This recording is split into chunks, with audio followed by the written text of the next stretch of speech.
I'll be back with the power at 7 a.m. Take good care tonight. Stay safe and stay near that candle. How are you doing, Corinna?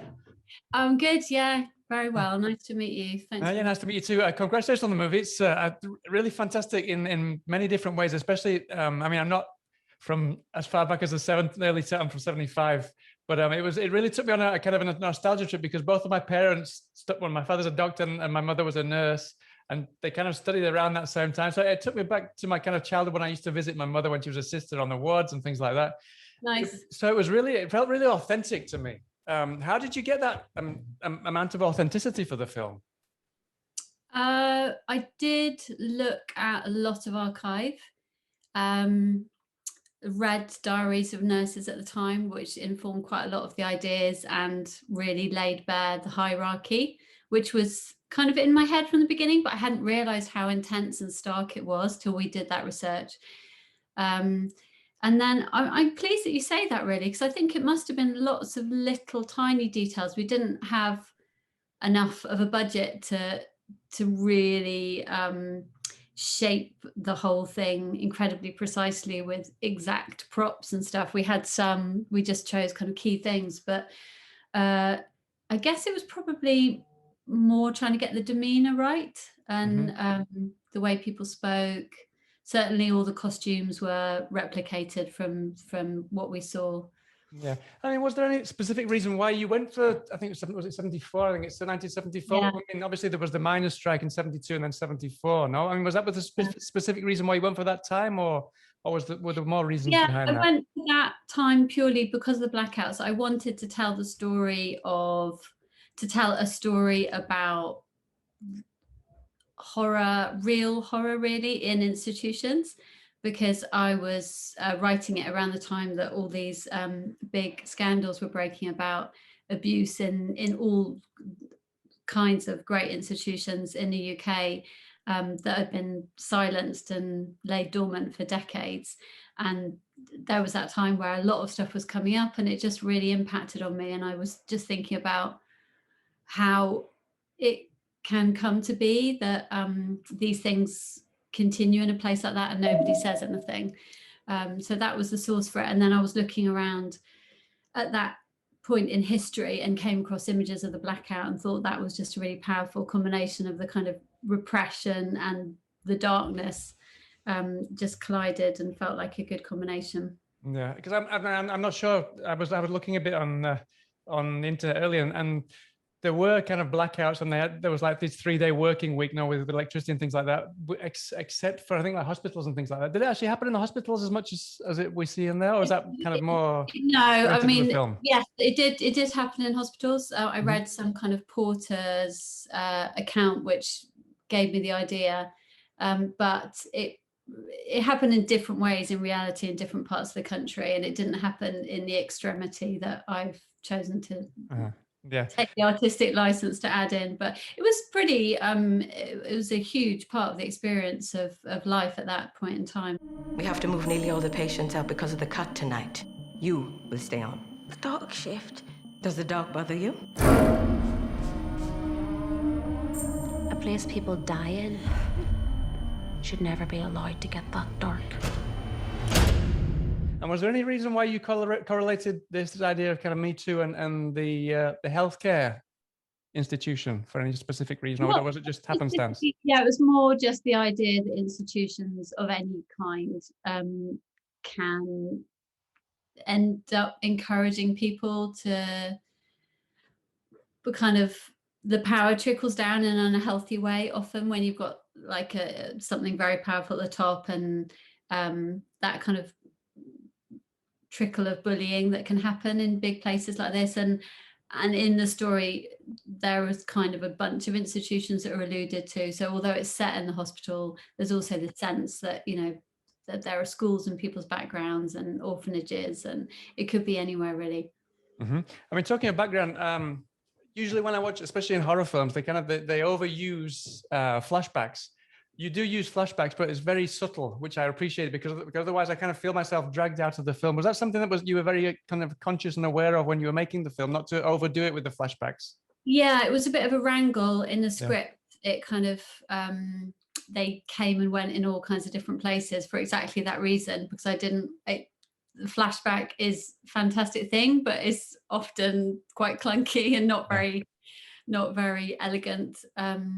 So, and also ultimately I decided that I didn't actually want the audience to know too much about why she was operating the way she was until much later on, until she landed it in her own mind, because the whole point is she's holding all the information back from herself.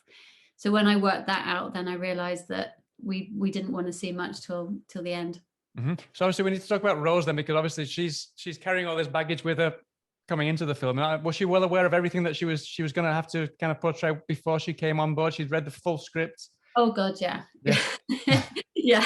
So how did you work together to kind of to keep things, because it's really difficult knowing everything that's going to happen, to kind of slowly let it trickle out now without giving too much away. Yeah, but I mean, it was massively important to me that she was really invested in the story for her own reasons, and the project for her own reasons, that she wanted the role because she thought she could push herself in a new way, try different things, kind of really show her range. So she came into it very, very signed up, and we collaborated really closely and developed the character together. And it was a massive ask. I mean, it's a big challenge for her to calibrate it like she did, but she's a really good actor.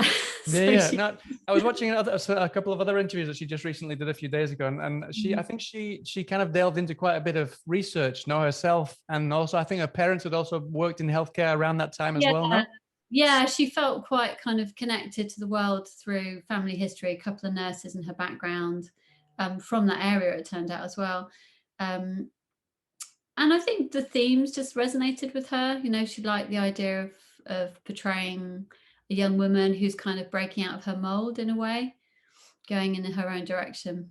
And I admit, obviously it's like a total coincidence, but there's a few similarly themed films. I mean, Saint Maud, I know, is a film that you loved just recently. That's a similar kind of themed film. I mean, do you think there's any specific reason why these themes are cropping up all of a sudden? And it's all completely by chance, because this was these all made before everything that's going on right now.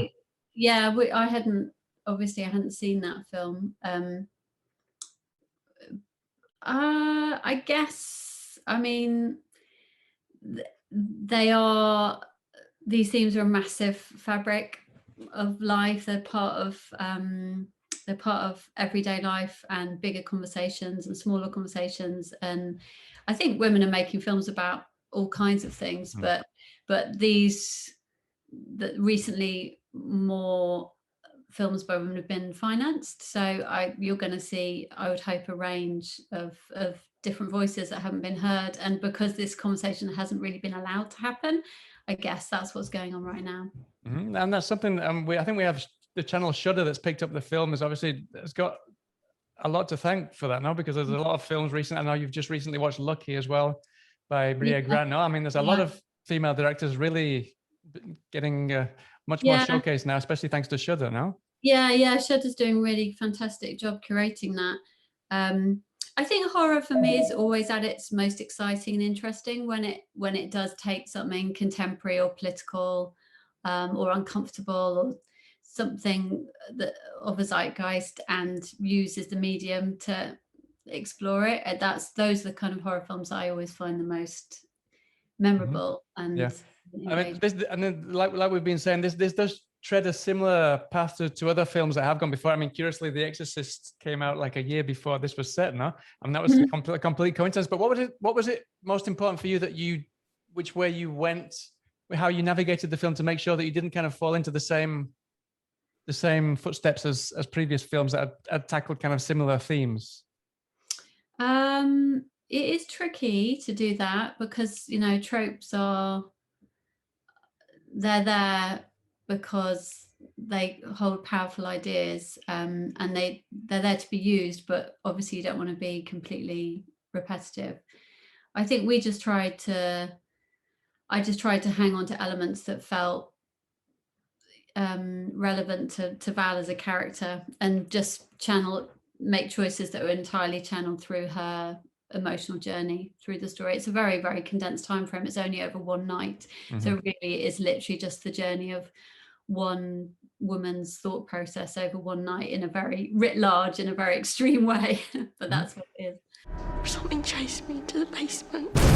When I looked, there was no one there. Are you just making this up? No, I'm not making it up. A nurse must give of herself entirely. Sacrifice. How much are you willing to give? I read that you are preparing a Netflix series, which I know you can't say very much about, but I mean, will that and will anything that you plan to do in the near future, is that going to follow the same kind of horror realm, or are you hoping to kind of branch out a little bit further? Yeah, I've got a couple of projects, some that are horror and some that are not. So yeah, I do want to work in this realm again, but I've got some other areas that I like to pursue as well. But I mean, obviously you can't speak too much about the Netflix series, but is that coming very soon? Is that something we'll be able to see very soon? I honestly don't know. I'm writing on that one. So I would hope so. Yeah, I would hope so. Okay, brilliant. Well, fingers crossed for that one. And wish you the best of luck with this film when it comes out tomorrow on Shudder. I'm sure it's going to go down really well. Thanks, and I hope to speak to you sometime in the future. Thanks.